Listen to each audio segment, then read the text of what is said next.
আবু সাইদকে সন্ত্রাসী বলে মন্তব্য করা সেই বরখাস্ত নির্বাহী ম্যাজিস্ট্রেট তাপসী তাবাসসুম উর্মে গা ঢাকা দিয়েছেন।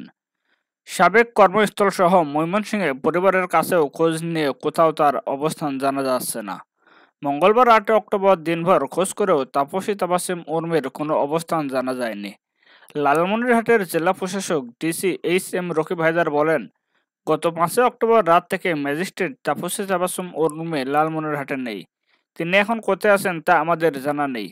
এদিকে ময়মনসিংহ নগরের কাশলঝিল রোড এলাকার নিজ বাসায় বাবা-মার কাছেও উর্মি আসেননি বলে জানিয়েছেন তার মা মুক্তাগাছা হাজী কাশেম আলী মহিলা ডিগ্রি কলেজের গণিত বিভাগের সহকারী অধ্যাপক নাসরিন জাহান। তিনি বলেন, মেয়ের সঙ্গে গত ২ দিন ধরে আমার কোনো যোগাযোগ নাই। ওর মোবাইল বন্ধ, কোনো যোগাযোগ করছে না। দোয়া করছে আল্লাহ তাকে রক্ষা করুন, হেফাজত করুন। তবে গত পরশু সে লালমনিরহাটে ছিল, কিন্তু এখন কোথায় আছে তা জানি না। এই অবস্থায় ম্যাজিস্ট্রেট তাপসী তাবাসসুম উর্মির বিরুদ্ধে ঢাকার আদালতে মানহানির মামলা দায়ের হওয়ায় তিনি গা ঢাকা দিয়ে সীমান্ত পেরিয়ে বিদেশে চলে যেতে পারেন বলে শঙ্কা প্রকাশ করেছেন অনেকেই।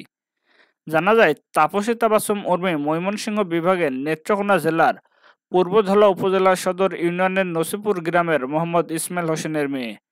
তার বাবা ময়মনসিংহের মুক্তাগাছা শহীদ স্মৃতি কলেজের সাবেক ভাইস প্রিন্সিপাল হিসেবে কর্মরত ছিলেন।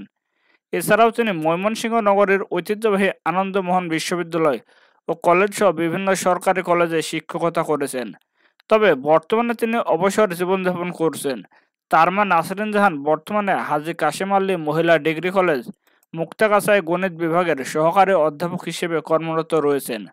বর্তমানে তারা ময়মনসিংহ নগরের কাশেরঝিল রোড এলাকায় নিজ বাসায় বসবাস করেন।